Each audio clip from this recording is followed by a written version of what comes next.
No final do ano passado eu fiz 2 vídeos críticos a posturas de pessoas do PSOL aqui no canal. Um deles foi em relação à postura do Freixo, do Tarcísio e outros parlamentares aí em relação ao caso do suposto racismo praticado pelo Índio Ramírez contra o Gerson do Flamengo, que ao que parece, né, pelo que está se revelando aí, até que o caso saiu da mídia uns dias agora, mas ao que parece foi tudo invenção, ou pelo menos não se pode comprovar que houve de verdade. Inclusive tem uma acusação depois grave de xenofobia de um jogador do Flamengo contra o Índio Ramírez, e isso também não foi objeto de crítica de ninguém que eu tenha visto da esquerda, que pessoal famoso, mais influenciador, né? Outra crítica que eu fiz também foi o caso da saída do Renato Cinco do PSOL, e ele simplesmente deletou as redes sociais sem dar muita satisfação. Engraçado, depois até eu gostei da atitude, ele comentou no meu vídeo, né? Foi um vídeo que não deu muita visualização não, mas ele comentou lá, ele informou que saiu das redes sociais, mas avisou antes, né? Eu achei muito legal a postura dele, mas ainda acho que não teria sido o melhor caminho, até porque ele informar, olha, eu tô saindo das redes sociais, vou deletar tudo, mas aí ele deleta, nem todo mundo vai ter tempo de ver, né? E fica uma coisa, mas ele explicou, eu até compreendi o argumento dele, né? Que ele acaba que ele sai da rede social, mas não deleta e fica lá sempre à vontade de vir comentar e tal, e agora sem mandato, ele precisa se dedicar à vida profissional, a conseguir um emprego e tal, e essa coisa de ficar toda hora nas redes sociais atrapalha um pouco. Como eu disse, compreendo, mas acho que, né, como figura pública isso é um pouco complicado, né, no sentido de você deletar do nada assim e as pessoas ficarem meio perdidas. Mas enfim, vamos voltar ao assunto de hoje. Novamente, eu vou ter que fazer uma crítica aqui a uma postura da esquerda nesse momento. E é um vídeo que já está até um pouco velho, né? Essa notícia já tem quase uns 15 dias aí, já não está mais na discussão do momento, mas eu acho que vale a pena comentar, porque é um exemplo, uma das coisas que eu acho que faz a esquerda ficar perdendo popularidade de bobeira, né? Indo contra, querendo fazer lacração em algumas coisas, como não tem a mínima necessidade, não é isso que vai realmente trazer melhoria para a população. Por outro lado, eu acho que é um exemplo muito claro, né, de como existe uma enorme diferença entre o público bolsonarista e o público mais de esquerda, porque no público bolsonarista, quando o Bolsonaro defende uma coisa, por mais absurda que seja, as pessoas ficam tentando encontrar 1000 justificativos para justificar aquele ponto de vista absurdo. E nesse caso aqui, não ocorreu, né? Eu vi muita gente de esquerda, assumidamente de esquerda, inclusive fãs do trabalho do Marcelo Freixo, descendo a lenha nos comentários, criticando a opinião absurda dele nesse caso, como eu acho que tem que ser mesmo, né? A gente não tem que deixar de gostar ou ficar com raiva do político, mas acho que é o nosso dever apontar de forma inclusive mais incisiva quando ele está falando alguma bobagem. E qual foi o caso aqui em questão? É que lá no início do ano, lá pelo dia 4, né, hoje é dia 14, já se passaram 10 dias, mas enfim, lá pelo dia 4 surgiu uma notícia de que laboratórios particulares daqui do Brasil estariam negociando com uma farmacêutica indiana para comprar a vacina produzida na Índia e distribuir aqui na rede particular do Brasil. E óbvio, né, essas vacinas chegariam antes mesmo das vacinas públicas, de acordo com o calendário que estava sendo previsto naquele momento pelo governo federal. Nesses 10 dias para cá, está tendo uma reviravolta aí, a gente não sabe exatamente quando é que vai começar, mas São Paulo está mantendo o calendário de começar a vacinação no dia 25 e, ao que parece, o governo federal, pela pressão que tem resultado, parece que vai adiantar também o seu calendário de vacinação, que antes estava para começar lá em março, só para os grupos mais de risco, né, e sabe-se lá quando ia chegar a toda a população, e agora parece que está sendo adiantado, felizmente. Mas a questão é a seguinte, né, vou ler aqui a nota do Marcelo Freixo no dia 4 de janeiro às 7h52. A angústia de todos nós para começarmos logo a vacinação contra a Covid-19 está levando muita gente a defender a imunização através de clínicas privadas como solução. Vou explicar aqui por que isso é errado e vai atrasar ainda mais nosso retorno à normalidade. Para que funcione, campanhas de vacinação têm que partir de estratégias de imunização coletiva, com base em critérios científicos e de interesse público. Imunizar primeiro uma minoria que tem dinheiro para pagar caro pela vacina não pode ser a regra. A prioridade tem que ser os profissionais de saúde, responsáveis pelo combate à doença, idosos, pessoas com comorbidades, indígenas e quilombolas, que correm mais risco de morrer caso fiquem doentes. e os trabalhadores que lidam diretamente com a população em seu cotidiano. Assim, vamos reduzir a quantidade de internações, aliviar a pressão nos hospitais e diminuir a taxa de letalidade, o que permitirá que retomemos cirurgias e exames eletivos, em boa parte represados por causa da pandemia, além de dar segurança à retomada das atividades. Um jovem adulto sem nenhum fator de risco e que tem dinheiro para pagar caro pela vacina não pode ser imunizado antes de um idoso ou de um profissional de saúde. Além de ser imoral, isso prejudicará o combate eficaz à Covid-19. Adquirir vacinas não é como comprar bananas na feira. A oferta é limitada. A competição entre os países é feroz e o preço para quem quiser pagar será altíssimo, impedindo o uso em massa como exige o interesse público. O Brasil tem a segunda maior concentração de renda do mundo, segundo a ONU. O 1% mais rico detém quase um terço de toda a riqueza. Isso significa que a esmagadora maioria dos brasileiros, incluindo os dois grupos de risco, não poderá arcar com o alto custo da vacina e continuará desprotegida.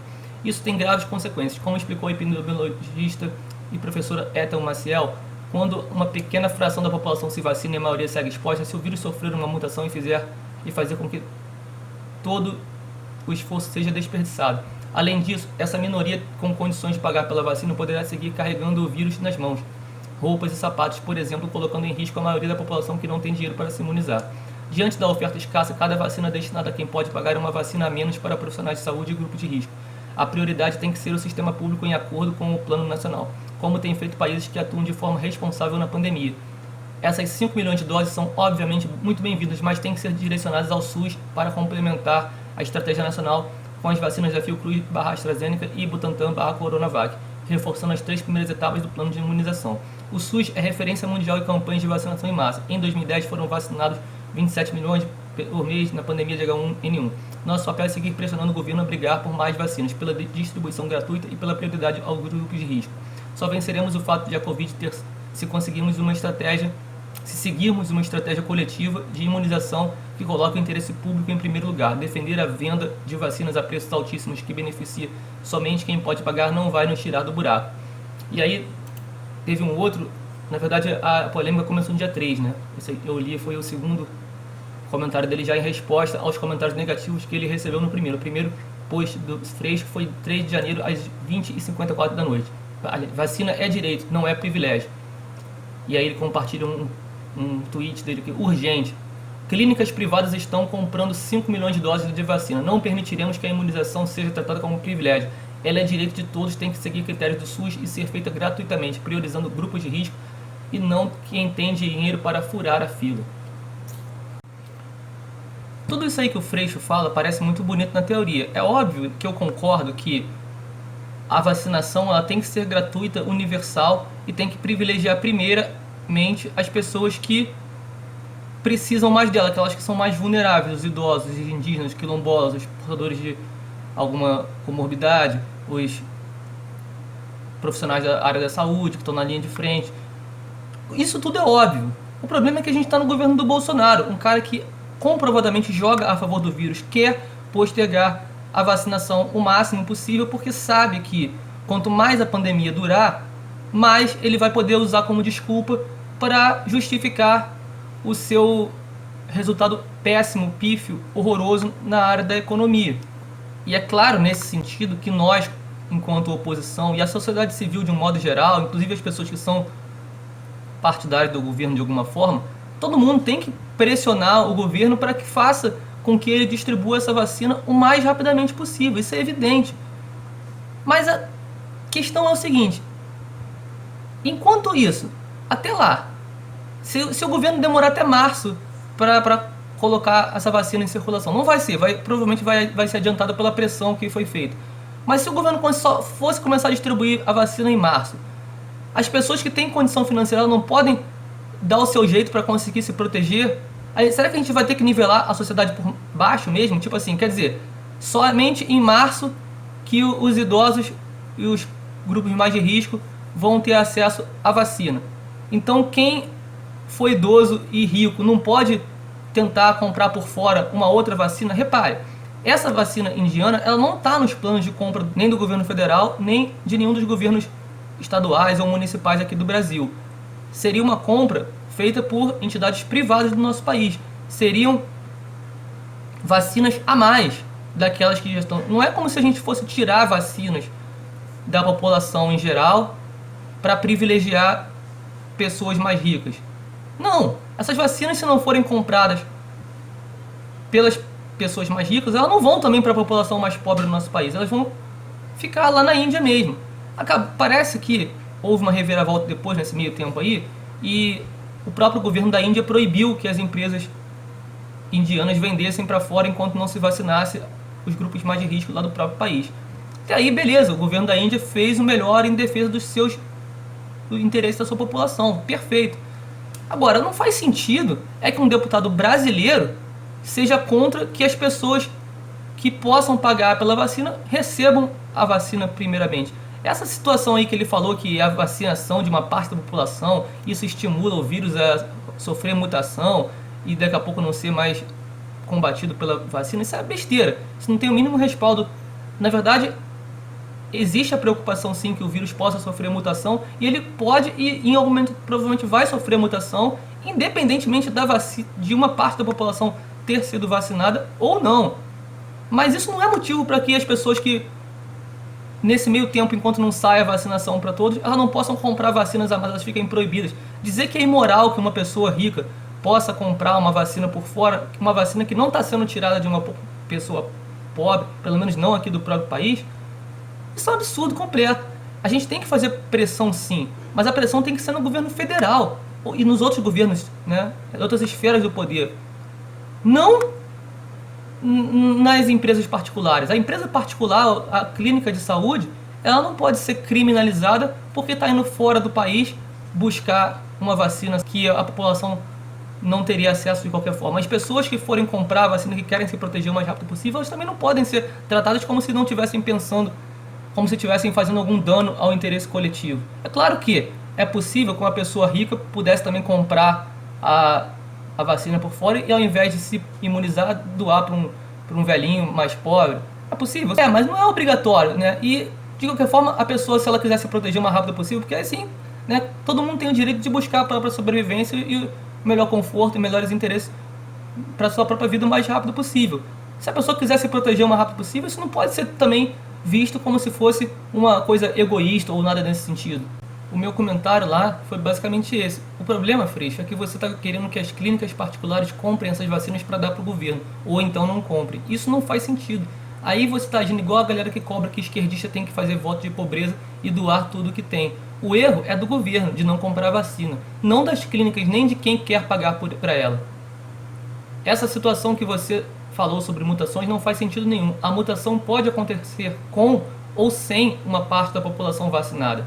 E aí eu quero finalizar aqui com um comentário que é até meio raivoso, né? Mas eu acho que se justifica perante a esses dois posts absurdos que o Freixo fez aí, de uma amiga virtual de Brasília, mas que ela preferiu que ela autorizou que eu citasse o comentário dela, mas não identificando. E ela falou assim: eu não votei no Bolsonaro, a maioria da população votou. Inclusive a classe médica, que agora está aí pagando de, entre aspas, os heróis da quarentena, votou em peso no Bolsonaro por ódio aos cubanos. Eu estou fechado em casa desde março, saindo para o estritamente essencial, para me proteger e proteger os outros. A maior parte da população não está nem aí, continua saindo, confraternizando, etc. Eu ouço daqui a música alta do boteco da esquina. Quando preciso sair de casa, saio de máscara e macacão antiviral. Inclusive fiz dívida no cartão de crédito para comprar EPI. Enquanto isso, as pessoas saem por aí sem máscara ou com a máscara no queixo. Nos corredores do prédio que moro, isso é frequente. Graças aos eleitores do Bolsonaro, não temos nem perspectiva de quando as vacinas públicas vão começar a ser distribuídas para o grupo de risco e mesmo se vai ter vacina. Daí agora também não pode comprar vacina de clínica particular porque, entre aspas, pode prejudicar o coletivo. Que coletivo? Aí mandou palavrão. Até quando eu vou ter que me... Outro palavrão, por esse coletivo de merda, de uma população que não dá a mínima para a vida dos outros, que troca as vidas de outras pessoas por voltinha em shoppings e botecos. É por esse coletivo aí que eu vou ter que continuar arriscando a vida, essa gente que votou no homofóbico genocida e mandou ir tomar naquele lugar a esquerda cirandeira. Indignação à parte, um pouco de exagero retórico aí, concordo plenamente com ela, entendeu? As pessoas estão aí um pouco com medo, trancadas e tal. Se elas podem pagar por ter uma vacina, por que não? Por que não? Vou ter que ficar esperando que o governo faça por elas porque é egoísmo. Não, como eu disse, a vacina indiana que viria e não vem mais, mas se viesse ela não iria sair das doses da Coronavac que vão para o grande público. Elas seriam vacinas a mais, vacinas que não existiriam se as clínicas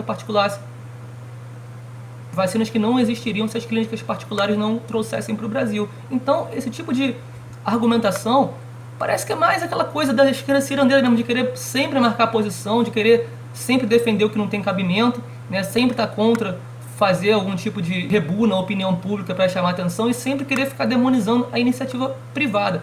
Eu acho lamentável esse tipo de postura do Freixo, não acho que seja uma coisa para levar para o pessoal, para achar que o Freixo é o pior político do mundo, nada disso e tal, mas de fato é um pouco decepcionante ver um político que pessoalmente eu admiro defender um tipo de postura burra dessas aí. E se você concorda comigo ou não, comenta aqui embaixo, eu quero saber a sua opinião. Quero saber se a maioria está pensando igual a mim ou se a maioria discorda de mim. Vamos ver pelos likes e dislikes aí. Deixa like ou dislike conforme você gostar ou não, que aí eu vou saber se o meu pensamento está de acordo com a maioria das pessoas que assistem aqui o meu canal. Um abraço.